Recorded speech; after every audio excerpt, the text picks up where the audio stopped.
Hi மக்களே, எல்லோரும் எப்படி இருக்கீங்க? நான் நல்லா இருக்கேன். இன்றைக்கி நம்ம வீட்டில் என்ன டிஃபன் சொன்னால் முட்டை பரோட்டா செஞ்சுருக்கேன். நைட்டு பரோட்டாலாம் வாங்கி சாப்பிட்டோம்ல, அந்த பரோட்டாலாம் கொஞ்சம் மிச்சமாக இருந்துச்சு. அதை வச்சு அப்படியே நான் முட்டை பரோட்டாவாக செஞ்சுட்டேன். நான் கொஞ்சம் குருமாவும் இருந்துச்சு, கடை குருமாலாம் எடுத்து வச்சுருந்தேன். அதை சூடு பண்ணிவிட்டு முட்டை பரோட்டா செஞ்சு பார்த்தேன். சாப்பிட்டு பார்த்தேன், நல்லா தான் இருந்துச்சு. இதில் கொஞ்சம் லைட்டாக கொத்தமல்லி தழை தூவி சாப்பிட்டா சூப்பராக இருக்கும். நல்லா தான் இருந்துச்சு. ஏன் பரோட்டா வேஸ்ட்டு பண்ணுவானே, அதனால் இப்படி செஞ்சு சாப்பிட்றோம்.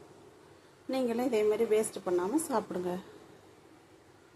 எந்த சாப்பாடும் வேஸ்ட்டு பண்ணாமல் நம்ம சாப்பிட்றது தானே நல்லது. நம்ம இதை சம்பாதிக்க நம்ம வீட்டு ஆளுங்கள்லாம் எவ்வளோ கஷ்டப்படுறாங்க, நம்மளாம் எவ்வளோ கஷ்டப்படுறோம். அதனால் எதையுமே வேஸ்ட் பண்ணாமல் சாப்பிட்றோம். சரிங்களா? பாய்.